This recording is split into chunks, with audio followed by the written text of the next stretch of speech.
Well, if you have more plans to be outdoors this holiday week with family, don't forget the bug spray. 8 days ago, the Florida Department of Health issued a statewide mosquito-borne illness advisory because 4 cases of malaria popped up in Sarasota County. And if the bugs weren't enough to deal with, it is incredibly sunny and hot this week. But what goes first, bug spray or sunscreen? Fox 13's Ariel Placencia talked with a pediatrician on how to make sure kids are safe.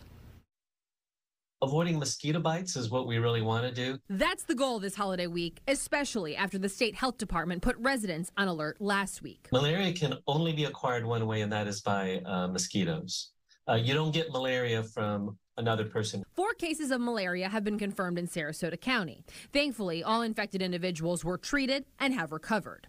But the fact that these are local cases, meaning there's no history of travel, has area officials and doctors paying close attention. This is not the first time that it's happened. It's probably happened a few dozen times in the United States in the past, just not recently. In fact, the last time we saw locally transmitted malaria cases in Sarasota was the 1950s, health officials say. And it's been 20 years since the state's last locally transmitted cases in Palm Beach County. So on a week when people will be outside grilling and watching fireworks with family, now is a good time to make sure you and the kids are using a bug spray with effective ingredients. One of the most common ones is DEET, and DEET is safe for children as young as 2 months of age. And what if your repellent contains botanicals? Those can be effective, but most of them do not last as long as the other insect repellent chemicals that I mentioned.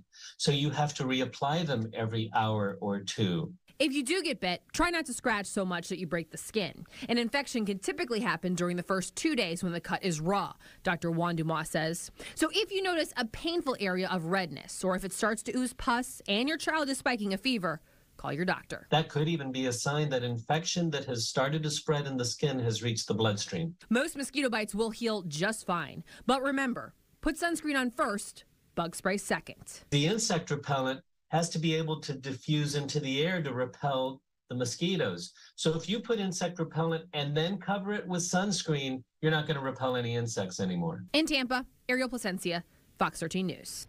Okay, sunscreen first, bug spray second. Now, picaridin and IR3535 are other effective ingredients to look for in a bug spray. Advanced Pest Control of Chicago. Contact Advanced Pest Control at 773-789-9789 or visit pestcontrolexpertchicago.com.